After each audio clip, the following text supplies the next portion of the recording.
conoció a un viajero de una tierra antigua que dijo: dos enormes piernas pétreas, si su tronco se yerguen en el desierto. A su lado, en la arena, semihundido, yace un rostro hecho pedazos, cuyo ceño y una mueca en la boca, y desdén de frío dominio, cuentan que su escultor comprendió bien esas pasiones las cuales aún sobreviven, grabadas en estos inertes objetos, a las manos que las tallaron y al corazón que las alimentó. Y en el pedestal se leen estas palabras: mi nombre es Ozymandias. Contemplad mis obras, poderosos, y desesperad. Nada queda a su lado. Alrededor de la decadencia de estas colosales ruinas, infinitas y desnudas se extienden, a lo lejos, las solitarias y llanas arenas.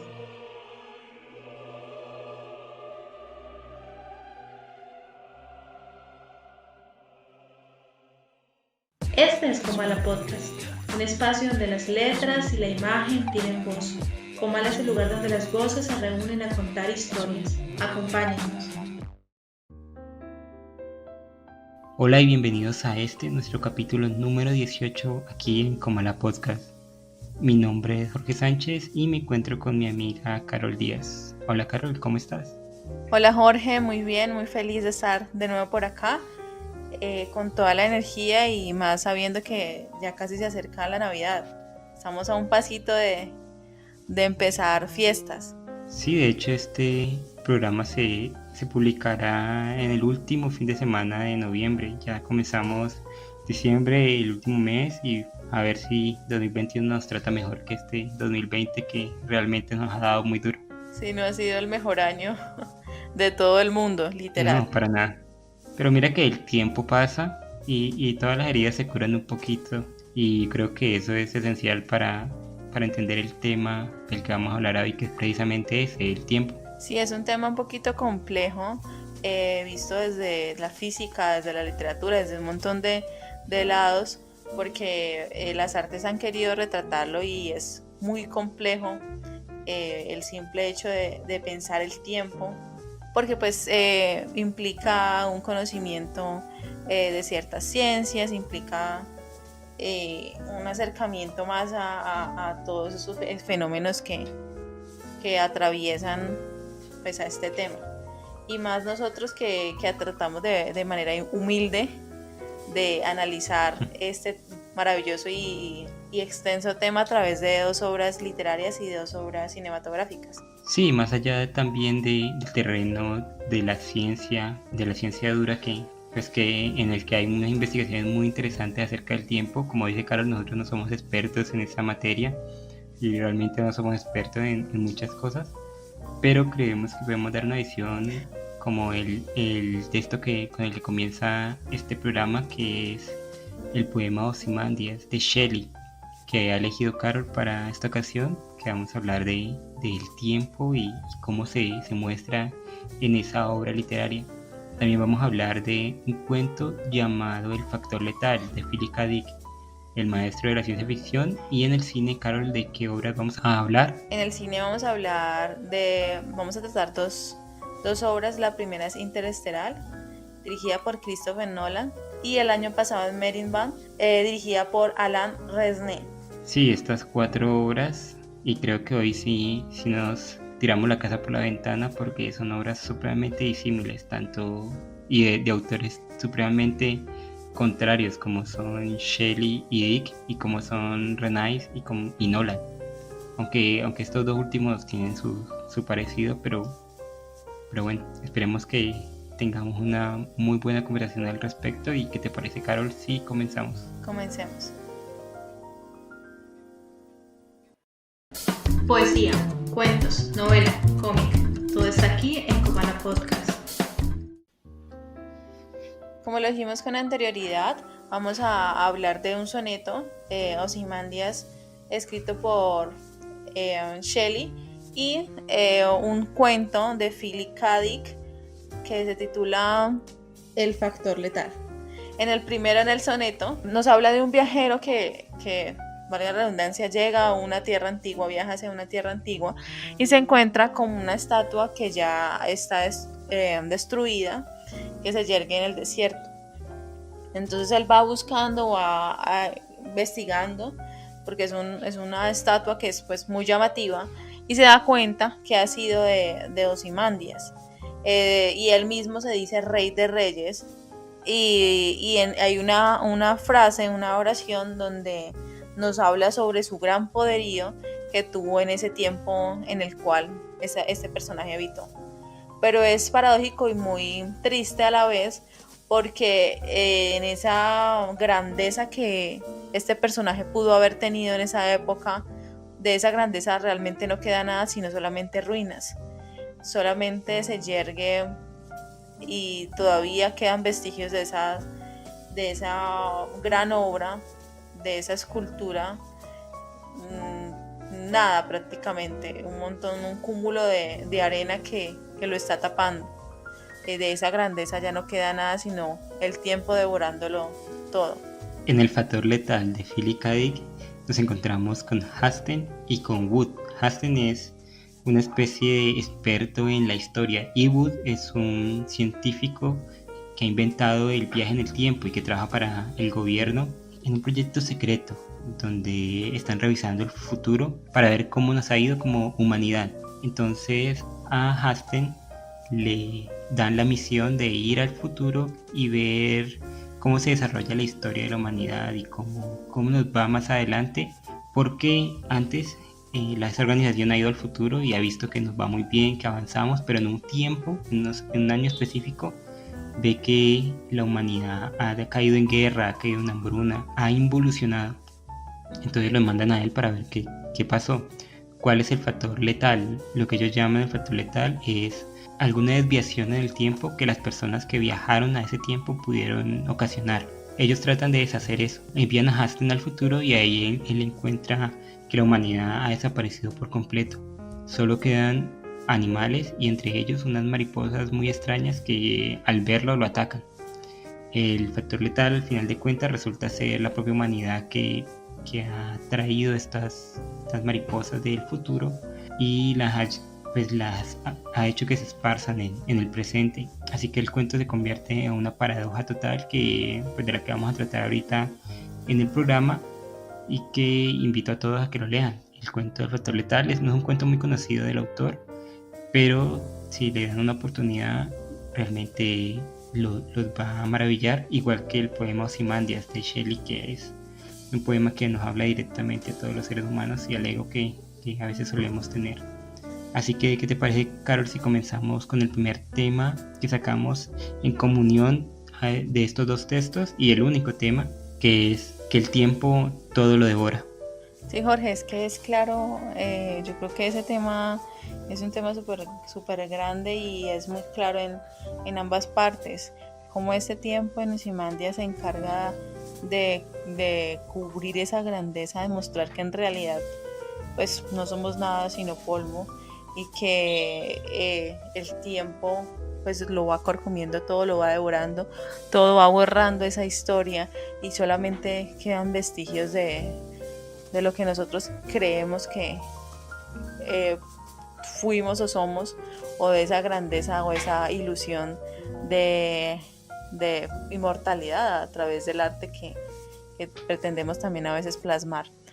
Pensando en el cuento del factor letal, yo creería que también con respecto a este tema, este macrotema del tiempo todo lo devora, en un principio vemos como la humanidad misma es la encargada de destruirse. ¿Por qué razón? Porque hay una paradoja muy graciosa y es que en realidad no sabemos de dónde proviene esas mismas animalitos que al final dañan al mundo, pero nosotros tenemos que preguntar aquí específicamente en nuestro tema principal, que es el tiempo, cómo se ve eso. Y lo vemos de una manera también extraña, porque el tiempo hace que el mundo vuelva a surgir, que el ser humano se extinga, pero pero al fin de cuentas ese mundo nace como de las cenizas, ¿no? Y ocurre lo contrario en Ozymandias.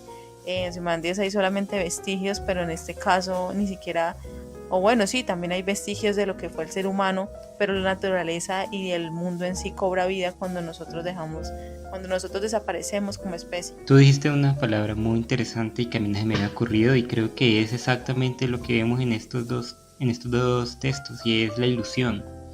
El ser humano tiene la ilusión de que puede controlarlo todo, incluso el tiempo, incluso sin saber si el tiempo existe o no y si se puede controlar. Esa ilusión es la que nos lleva a creer que nuestras grandes ciudades, nuestra civilización, las cosas que creamos, las cosas que lanzamos al espacio, lo que escribimos, etcétera, perdurarán más allá de nuestra vida y en cierta medida así ha sido, pero no lo será para siempre.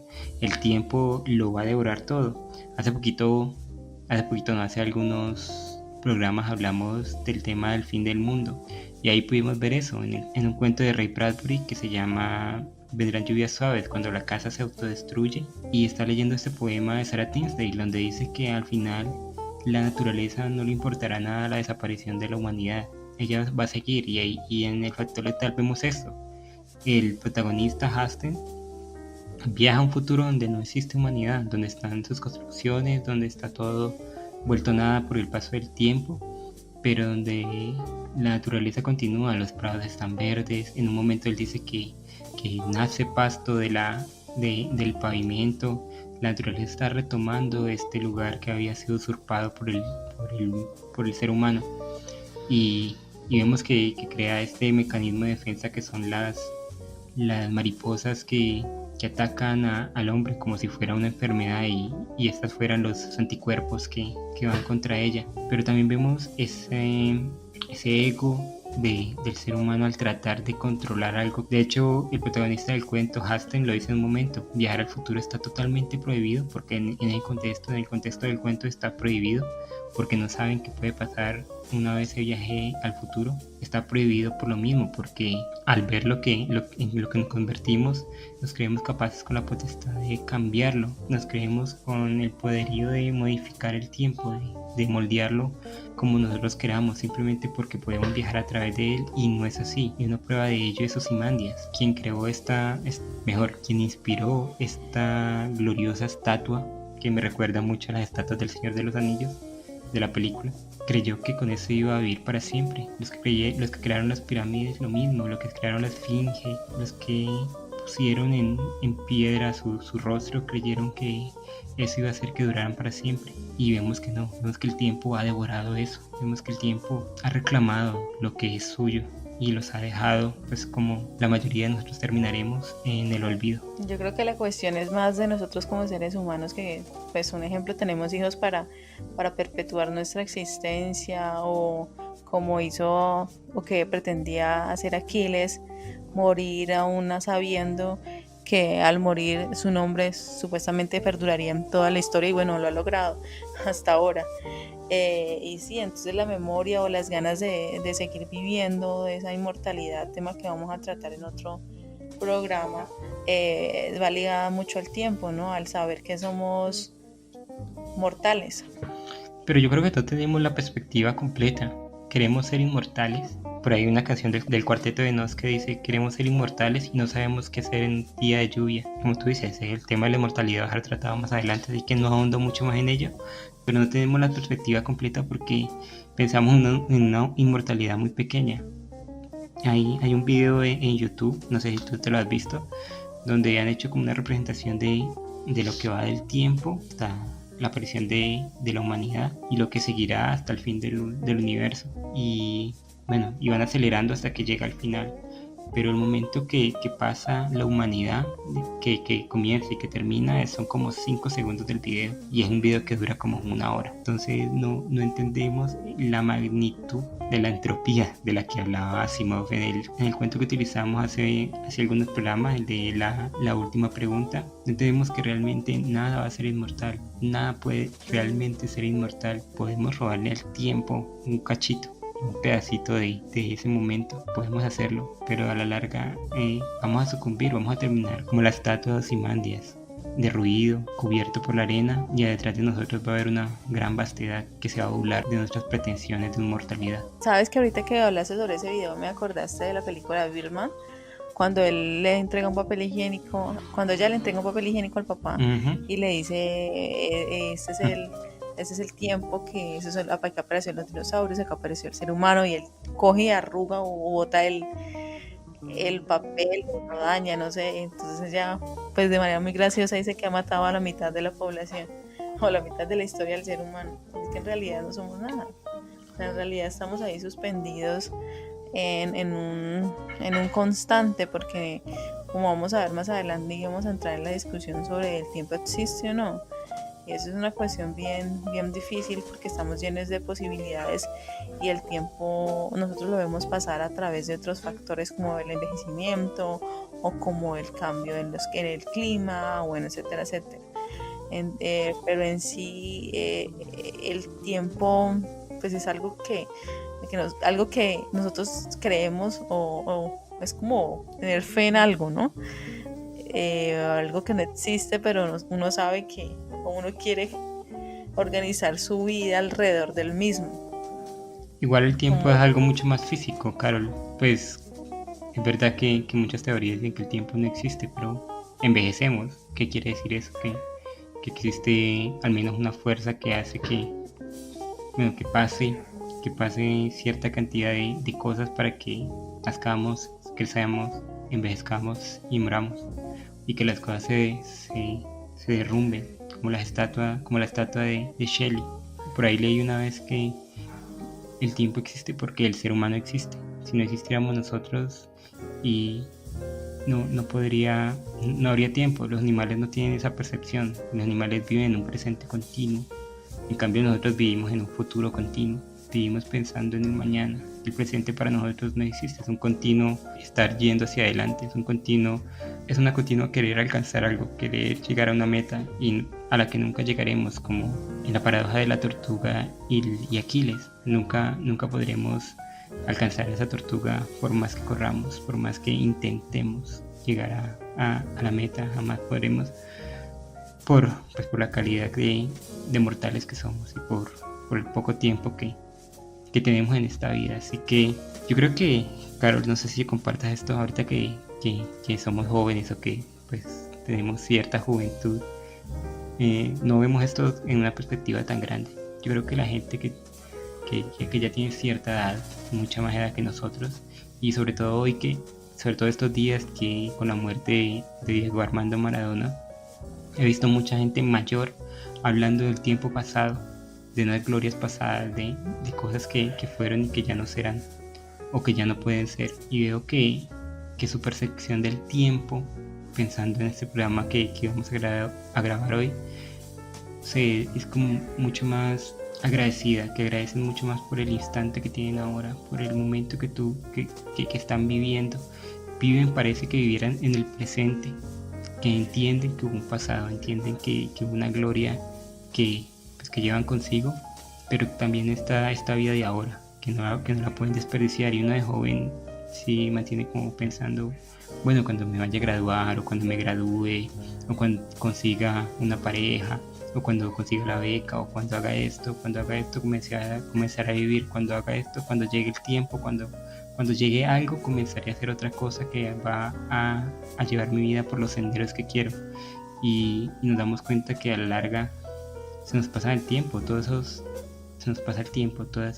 castillos en el aire que creamos se derrumban, y como la estatua de Ozymandias, pues a la larga no queda nada. Y mi invitación es, y sabiendo que el tiempo todo lo devora, y entendiendo que no sé si el tiempo existe o no, ahorita vamos a tratar más adelante de eso, mi invitación es aprovechar lo que queda y lo que tenemos aquí.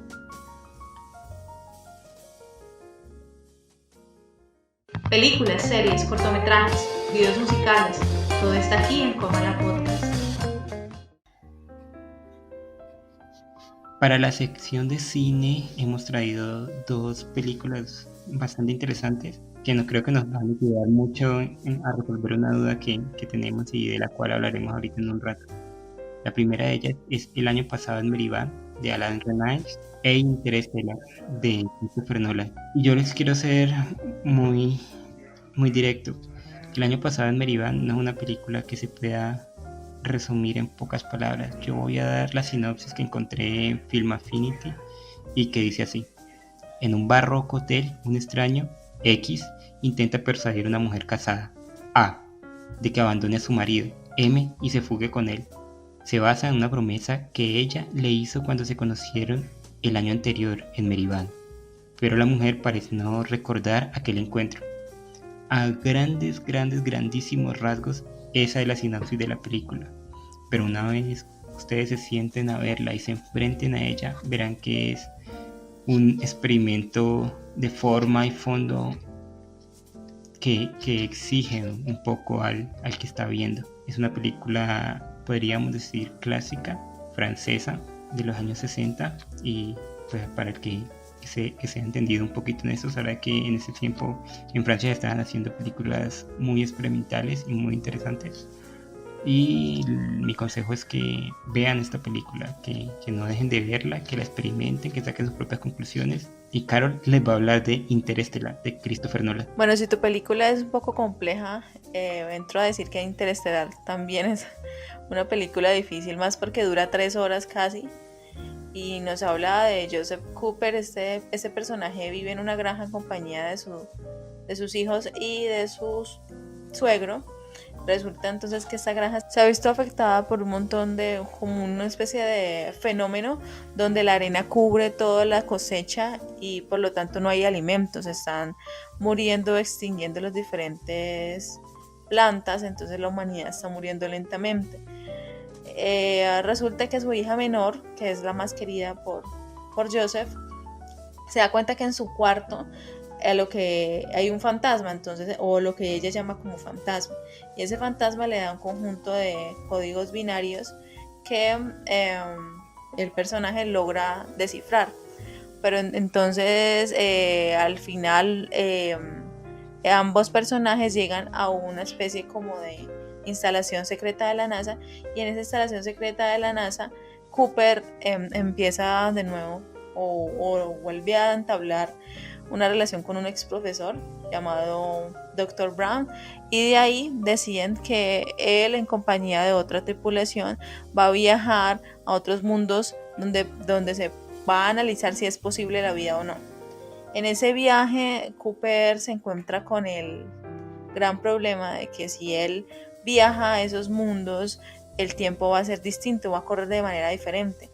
Entonces cuando Cooper se encuentra en uno de los planetas, a pesar de que ha pasado 1 o 2 horas, en la Tierra ya han pasado más de 7 u 8 años. Es decir, todo el tiempo que él lo pasa fuera de la galaxia o que cruza el agujero de gusano, en la Tierra pues va a pasar muchísimo tiempo. Tanto tiempo sucede o pasa que su hija, que ya se ha convertido también en doctora en física o es científica, pierde como la esperanza. Pero entonces ella se da cuenta que recuerda que ese fantasma, a lo que ella llamaba fantasma, no es sino del futuro de su padre o su padre en el futuro, que busca comunicarse con ella para dar solución a este gran problema de la extinción en masa de la Tierra.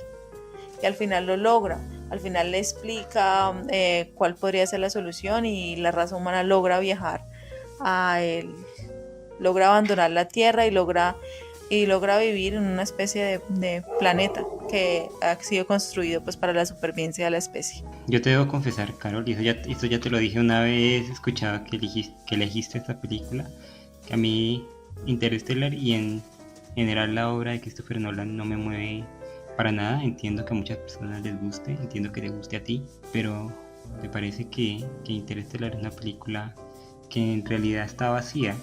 La ciencia que la rodea es muy bella, es una ciencia de punta que todos deberíamos conocer, pero que quitándole eso queda un producto vacío. Pero bueno, eso no vamos a hablar hoy, vamos a hablar del tiempo y el tema que sacamos para estas 2 obras cinematográficas, que no es un tema en sí, sino más bien una pregunta, es el tiempo existe. Y también antes de comenzar quiero recalcar que hemos escogido sin quererlo dos películas que muestran el tiempo de maneras opuestas.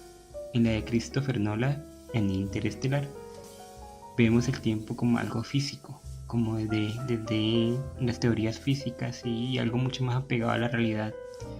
El del año pasado en Merivan vemos que debido a la forma en que está hecha la película y el juego que hacen con el tiempo, vemos que el tiempo también se puede tomar de diferentes maneras desde el arte. Quizás esto nos da a entender que, y ya entrando en el tema, que el tiempo sí existe, pero que es personal y depende de cada individuo. Y es que en el año pasado en Meribad vemos como este hombre que está buscando a la mujer con la que se ha encontrado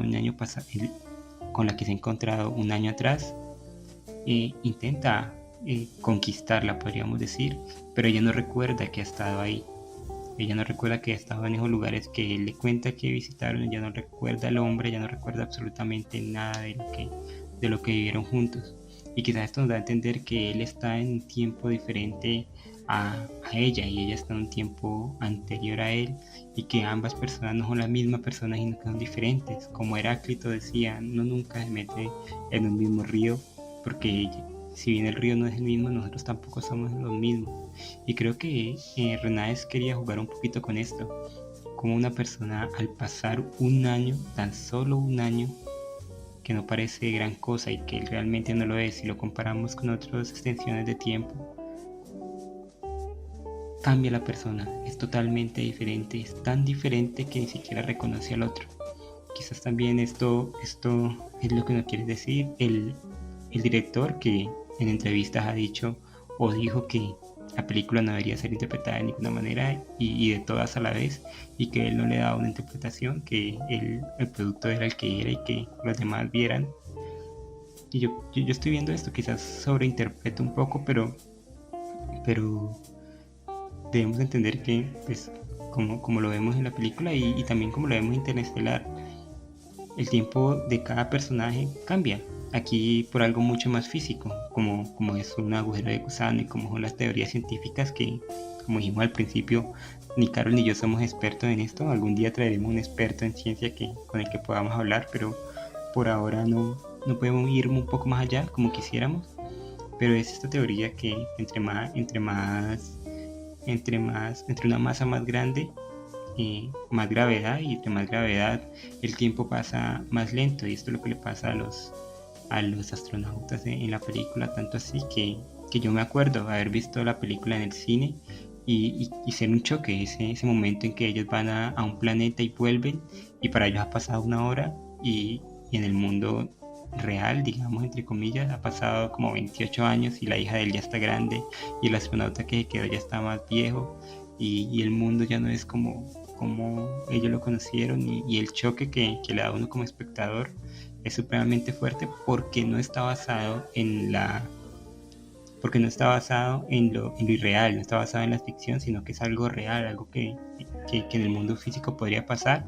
Y si bien en Meribán lo vemos como algo metafórico y algo que es más del interior de cada ser humano, aquí lo vemos como algo tangible que a la larga podría de alguna u otra manera pasarnos a todos, y que, bueno, para mí al menos como espectador de la película, si bien no me gusta en gran medida, ese momento fue bastante chocante. Sí, la forma en que se presenta el tiempo en ambas películas es muy distinta, ¿no? Aquí me recuerda una cita de Antonio Vega: el espacio y tiempo juegan al ajedrez. Eso también me parece la cita muy pertinente, porque en realidad eso es como una especie de juego, y no se sabe muy bien qué es lo que va a pasar. Estamos como suspendidos en el presente continuo, y eso es lo que pasa en la película de Merriman.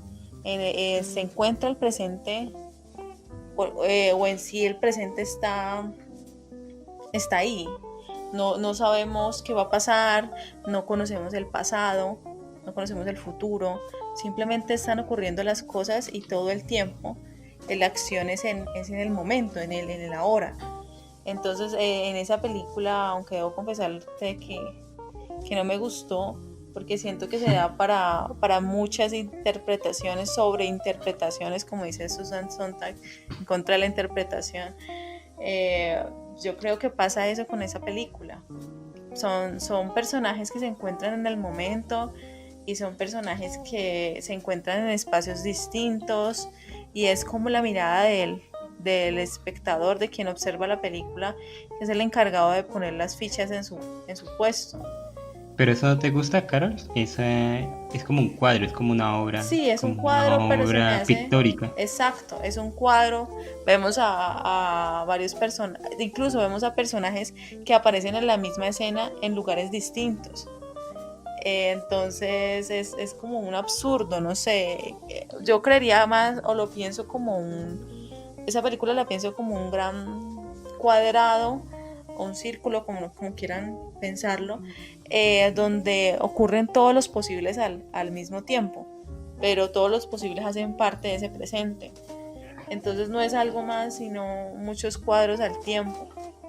Entonces no, Pero quizás no sé. el cuadro que veas tú, quizás el presente o el tiempo o lo que interpretes tú también hable de ti mismo. Y por eso es como interesante, la película se convierte en una suerte de espejo. Pues no sé, Jorge, porque la verdad yo digo que esas obras que son tan abiertas, en quien se encarga de hacer la obra precisamente el espectador, es como el arte que al final, después de esto no es una pipa, que al final ponían una silla, y entonces la gente decía, no, esto significa tal cosa y tal otra, el Claro. ser humano, no sé qué, bueno, etcétera, etcétera. Yo creo que sucede algo similar con esta obra. Es el mismo espectador quien busca darle esa interpretación, pero vamos al texto de Susan Sontag, en contra de la interpretación, donde nosotros sobreinterpretamos las obras, y yo creo que eso pasa en esta película. Aunque si nos vamos al tema del tiempo, regresando al tema del tiempo, pues lo vemos en ese sentido, de que está sumida en un presente continuo. En cambio, en Interestelar, pues el tiempo es un fundamental, porque hablamos de un tiempo pasado en la Tierra, pero ese tiempo que es pasado en la Tierra y que transcurre tan rápido es un presente en otros planetas. Entonces vemos como el tiempo cambia con el espacio y cambia con las personas, incluso en el aspecto físico vemos como la gente cambia, como este personaje Cooper ve a sus hijos perder, por ejemplo, un bebé, o ve a su hija convertirse en doctora, o ve a su hijo ya con barba, habiéndolo dejado tan jovencito. Entonces yo creo que el tiempo siempre está presente y es un factor que le da un dramatismo muy grande a la película. Al final solamente queda o simplemente queda como esa duda de qué va a pasar, pero pues es una duda que nadie puede resolver, o qué va a pasar con el ser humano, qué va a pasar con esa estación que el ser humano ha construido, que es un mundo diferente y por ende el tiempo va a ser distinto o va a jugar un papel que es completamente impredecible en ese lugar físico que el ser humano ha construido para habitar. Nosotros fuimos un poco atrevidos y nos agarramos a hacer la pregunta sobre si el tiempo existía. Y creo que pues mentes más grandes que las nuestras se han puesto el mismo trabajo y no han podido. Yo creo que la respuesta más sensata es la que dio San Agustín, que dijo: si me preguntan qué es el tiempo, no sé, pero si no me preguntan, sí sé qué es. Así que yo creo que debemos quedarnos con esa máxima. Y aquí, Carol, ya que citaste a Sontag, que no es santo de mi devoción, voy a citar a Borges, yéndonos más en el tema puntual del tiempo.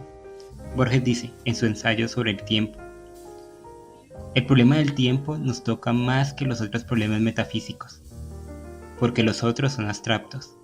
El del tiempo es nuestro problema. ¿Quién soy yo? ¿Quién es cada uno de nosotros?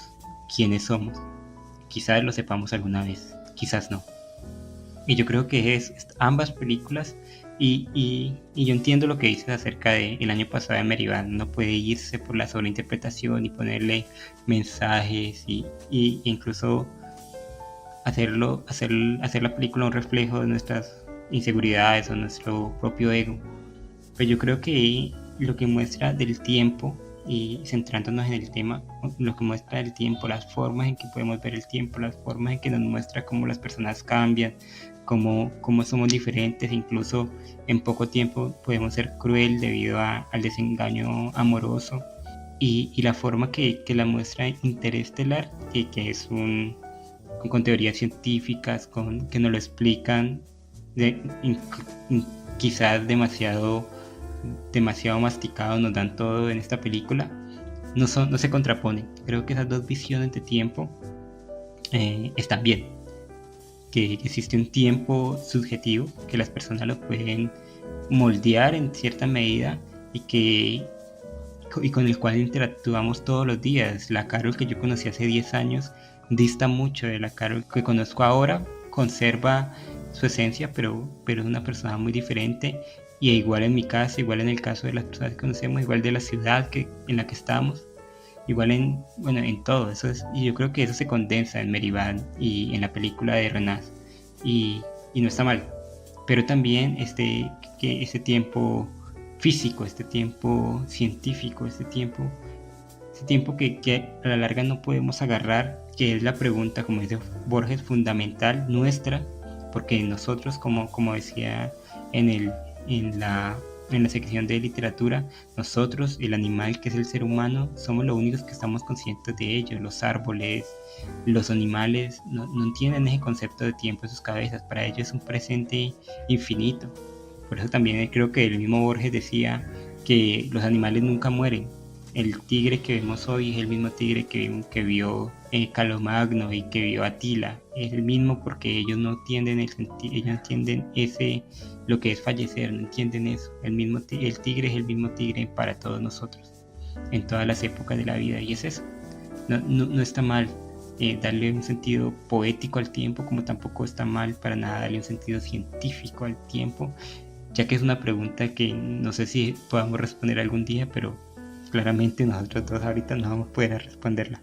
Entonces, ¿tú crees que el tiempo es subjetivo pensando digamos, pongo un ejemplo donde cuando a uno le gusta hacer algo, a uno el tiempo se le pasa súper rápido, pero cuando uno tiene que hacer algo o se ve obligado a hacer algo que no le gusta, el tiempo pues corre muy, muy lento? Pues la percepción que cada uno tiene del tiempo, pero mira que esto aparece en la misma película de Interestelar. El tiempo es subjetivo dependiendo de dónde se encuentre la persona. Si la persona está en un lugar donde la gravedad lo afecta directamente, lo afecta con mucha más fuerza, el tiempo pasa de una manera distinta para esa persona. Su percepción del tiempo es, pues, obviamente subjetiva y es diferente a la que tiene la persona que está en la Tierra. Por eso es que la hija del protagonista crea un resentimiento tan grande, y el hijo también, crean un resentimiento tan grande hacia el padre, porque se ha perdido toda su vida, se fue y se desapareció por 20 y tantos años, pero él cree que es una hora, y por eso es que lo afecta tanto. Por eso esa escena tan icónica de la película, que es el astronauta llorando enfrente de la pantalla cuando ve a su hija mayor, y él entiende que ha perdido esos años tan valiosos por vivir, y también entiende que nunca los va a recuperar. Entonces sí, creo que en el ejemplo que das, todos lo podemos vivir en nuestro diario de vivir. Cuando hacemos algo que no nos gusta para nada, el tiempo se nos va supremamente lento, y por ejemplo cuando yo hago este podcast se me va muy rápido. De repente pasan 2 horas y yo me río contigo y me río con el invitado que está, y nos reímos aquí entre todos, y la pasamos tan bueno que el tiempo no parece que existiera, más que como una flecha supremamente rápida que no nos da tiempo a hablar de más. ¿Y tú qué crees? Pues yo escuchando, espero que también a los escuchas también les suceda lo mismo con el podcast, Ojalá. y que los enganche tanto que no sientan que es una hora de nosotros hablando, y más porque esto pues lo hacemos con tanta pasión, y más pensándolo como un acto donde nosotros también nos pensamos y analizamos pues diferentes obras artísticas desde distintos formatos, y más porque es un proyecto que es gratuito, es un proyecto que venimos trabajando desde hace un tiempo y que es en realidad un trabajo desde bastante tiempo, hablando pues de nuestro tema. Y claro, yo también creo que con este proyecto, con Comala Podcast, estamos un poco desafiando el tiempo. Los programas se van a mantener subidos a las plataformas, a todas las plataformas que tenemos, y toda la gente la puede escuchar en esta plataforma y van a estar ahí por mucho tiempo y por mucho tiempo. Y como, bueno, ya dijimos en algún momento de este podcast, nada es infinito, pero al menos estamos aquí tratando de combatir esto, y quizás en algunos años cuando nos volvamos a escuchar nos sintamos avergonzados, y por la razón de que hemos cambiado hasta ese entonces. El tiempo ha pasado sobre nosotros, ha pasado sobre todos nosotros, y yo también espero que el tiempo para las personas escuchando este podcast se haga corto, que lo disfruten, que lleguen a las estancias más largas del podcast, y que, bueno, que a la larga desafiemos el tiempo todos juntos.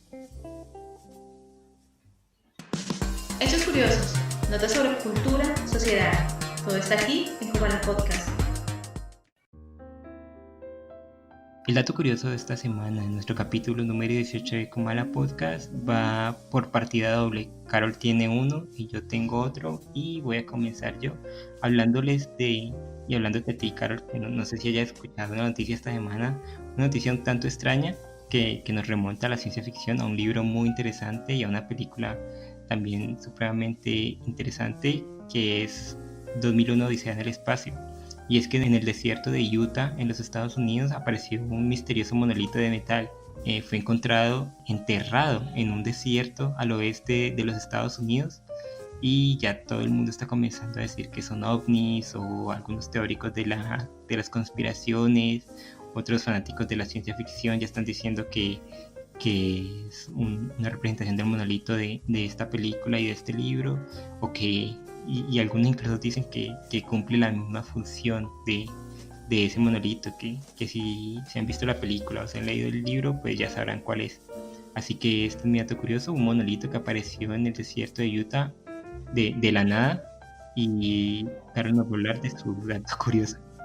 Bueno, mi dato curioso sí es un dato súper curioso, porque resulta que al sur de Carolina un hombre que se autodefine como siervo ha sufrido algunas heridas debido a que dos cazadores lo han baleado, confundiéndolo con un animal. Entonces, pues se ve con claridad que este hombre quiere parecerse o se autodefine como siervo, entonces sufrió las consecuencias de haberse sido cazado por un ser humano. Sí, es que hoy en día han aparecido muchas personas, y pues no, mi idea no es ofender a nadie, y eso quiero dejarlo claro. Ni tanto Carol como yo no queremos ofender a nadie, y sabemos cómo están los ánimos estos días, así que si escuchan esto y se ofenden, le pedimos perdón, pero no es nuestra intención, simplemente queremos mostrar algo curioso que nos parece bastante interesante. Y es que pues yo sé y he averiguado por ahí que muchas personas hoy en día se están autodefiniendo como animales, y hay una mujer en Estados Unidos también que se autodefine como gato, y hay una persona que se autodefine como perro, y está este hombre en Carolina, allá en Estados Unidos también, que se autodefine como ciervo. O incluso hay hombres ya mayores que se definen como bebés o como niños pequeños y van a la guardería y los cambian, etcétera, etcétera. Exactamente, y yo creo que pues cada uno es libre de hacer con su vida lo que le dé la gana, Carol. Yo eso sí lo tengo muy fijo y nadie me lo quita de la cabeza.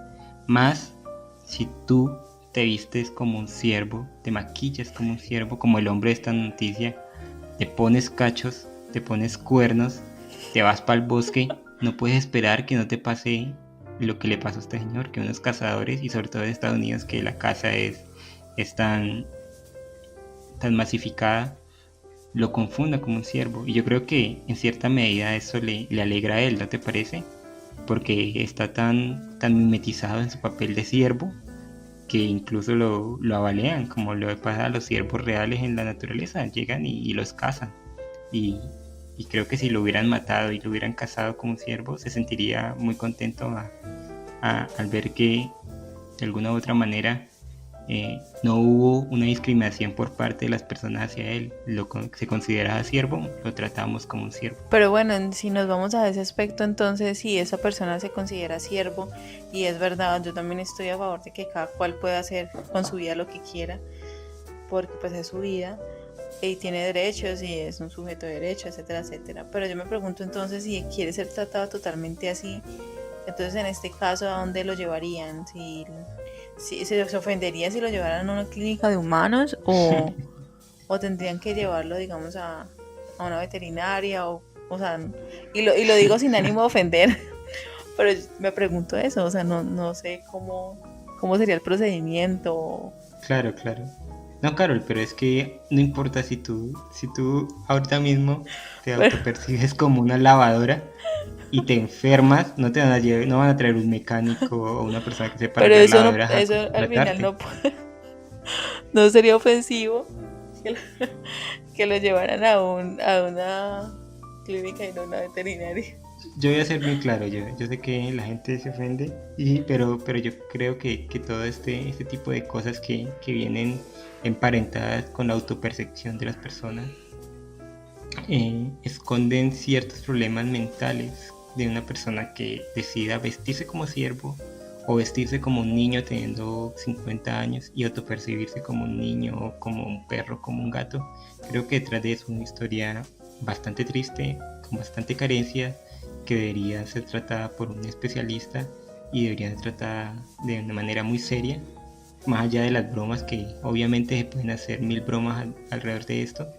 Deberían tratarse con una persona que los ayude, en verdad. Tú no puedes ir por la vida, bueno, puedes, no puedes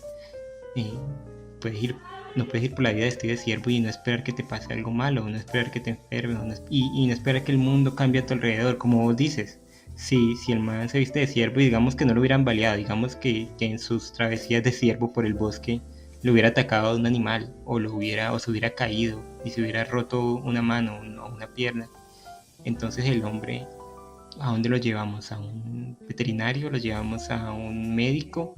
¿Qué hacemos con él? Su autopercepción no cambia el mundo. Él se puede autopercibirse como un mueble, pero no quiere decir que sea un mueble. Lo que yo digo, lo que quiero decir, y vuelvo a decir, no quiero ofender ni quiero decir algo que esté más allá de los límites de lo que soportan las personas, es que estos casos deben verse en profundidad, no simplemente aceptar por aceptar y decir que, bueno, el hombre de 50 años se autopercibe un niño de 6 años, entonces dejémoslo jugar con los niños de 6 años como si fuera normal. No podemos hacer eso porque pueden venir cosas muy extrañas, muy sórdidas, muy oscuras, que a la larga pueden hacer arrepentir a las personas de esta supuesta apertura de mente que la gente está teniendo hoy en día. Pues yo no comparto eso de problema mental, no me iría hasta allá, pero sí es difícil tratar como de que el mundo también vaya a la par con todos esos cambios que muchas personas exigen. Es difícil legalmente, es difícil poder observarlo o analizarlo desde diferentes contextos, donde el ser humano se concibe como ser humano, o donde el ser humano se concibe como un animal o como una silla o lo que sea, porque eso significaría tratar de pensar cómo organizar el mundo de manera individual, dependiendo de esas necesidades de cada persona, de cada libertad. No estoy de acuerdo con que sea una enfermedad mental, no lo llamaría así, pero sí digo que es una cuestión un poco compleja, que si bien uno o si bien uno debe respetar, es muy difícil tratar de pensar que otras personas tengan ese tipo de necesidades, y que uno al fin de cuentas no puede o bueno, uno no, mucha gente no los acepte, pero aún así las acepten, pero se vean como con un montón de impedimentos por lo mismo, porque el mundo no está pensado, digamos, para esas necesidades individuales, sino para unas necesidades más sociales, más generales. Entonces yo creo que pues sí es complejo pensar, tratar de suplir todas estas, porque al fin de cuentas pues nos vamos a enloquecer, todos tratando de ser muy inclusivos, pero con esas especificaciones tan concretas. Yo estoy de acuerdo contigo cuando dices que el mundo no está pensado para aguantar o para tolerar cada cosa específica de nosotros. Yo creo que sí está pensado para eso, tanto así que existen ese tipo de personas, por ejemplo.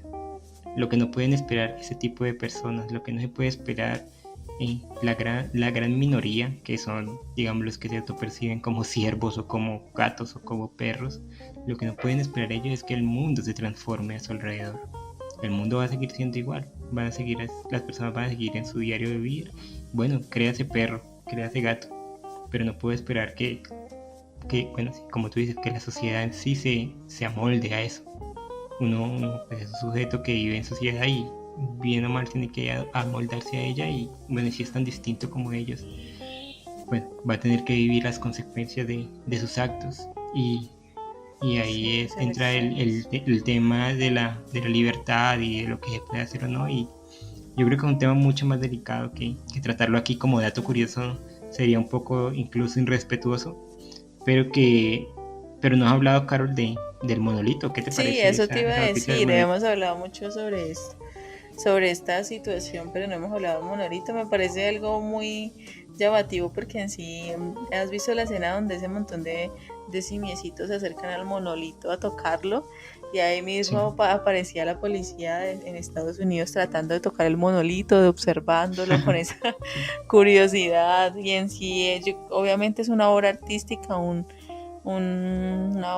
artista puso ese monolito ahí y quiso experimentar con, supongo, cómo se comportarían los seres humanos enfrentándose a algo que pues que no entienden su utilidad y que no saben de dónde provino.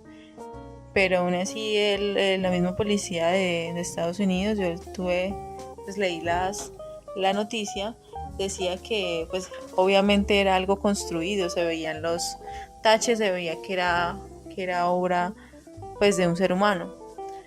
Pero pues tú sabes que la curiosidad siempre lo llama a uno de tratar de entender qué y por qué y quién. Antes que nada, Carol, no sé si te has leído el libro de Arthur C. Clarke, 2001 Odisea en el espacio. No me lo he leído, la verdad. He visto pues la obra de Kubrick, pero no he leído el texto en sí. Y es que en la película de Kubrick el monolito no se explica muy bien para qué sirve o no se le da una importancia tan relevante. Sí es relevante, pero no es tanta como en el libro. Y es que en el libro ese monolito estaba en la Tierra desde tiempos inmemoriales, incluso antes de que esté el hombre allí.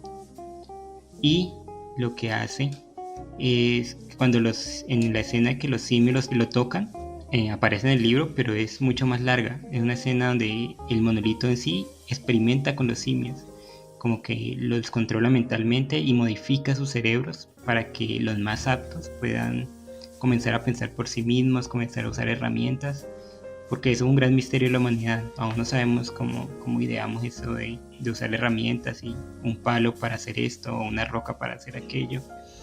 Y lo vemos en la película cuando pasa esa escena, hay un simio que comienza a coger un palo y a darle como un esqueleto, que es una escena muy conocida.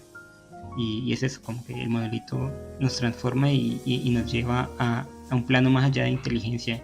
Y creo que este es en cierta, bueno, barajando las medidas, es lo que hace este monolito aquí que apareció en el desierto de Utah. Creo que en cierta medida enciende nuestra imaginación. Muchas personas lo han asociado con ovnis, como dije ahorita, con O con teorías de grandes la cambios conspiración, también. o con cosas, sí, como el 2020 ha sido un año tan extraño.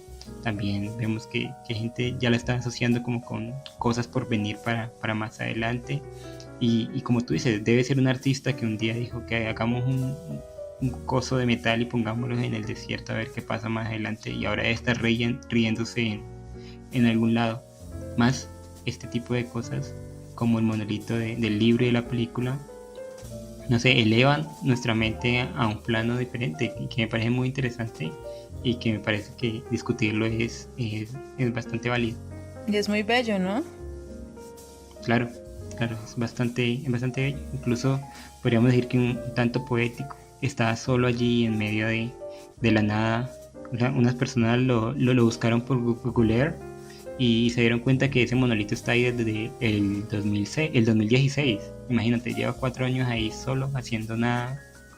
Entonces, no sé, si bien puede ser una broma, es una broma muy bella. Ojalá hubiera más bromas así.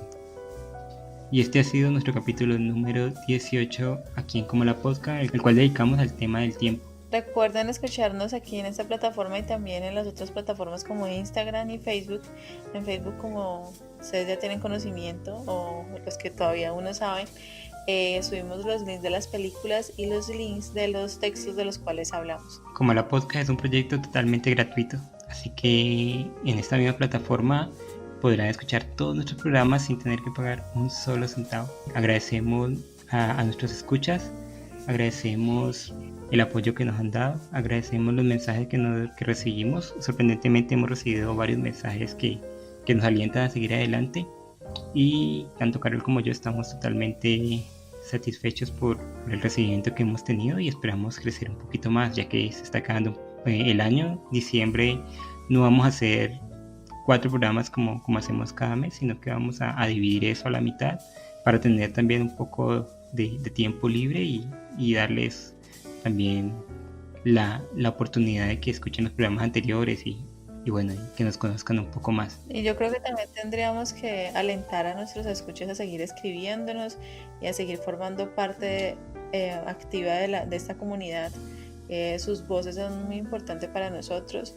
Tendremos en cuenta aquellos temas que ustedes quieran que nosotros tratemos, o distintas dinámicas de pronto que ustedes piensen y que puedan ser una opción para mejorar cada día.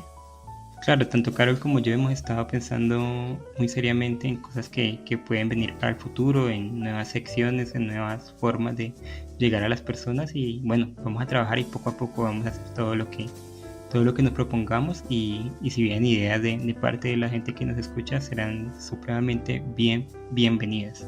Carol, el tema que vamos a tratar el próximo programa es un tema supremamente interesante que nos toca a nosotros como colombianos, nos toca profundamente como colombianos, y con el que desgraciadamente hemos tenido que vivir gran parte de nuestra vida o casi toda nuestra vida, y es el tema de la guerra. Sí, tenemos varias obras que son como icónicas y obras que a nosotros como seres humanos, además de sorprendernos o de mostrar como esa crudeza, quedamos como en shock al saber que nos prometimos como especie dejar de lado todo eso, y aún así en la actualidad está más vivo que nunca la guerra. Esperamos que estén pendientes. A través de la semana vamos a estar subiendo en las redes sociales diferente material para que sigamos interactuando. Y de nuevo, le agradezco a Carol por estar aquí, por acompañarnos a todos. Muchas gracias a ti. Y muchas gracias a nuestros escuchas, y hasta la próxima. Hasta la próxima.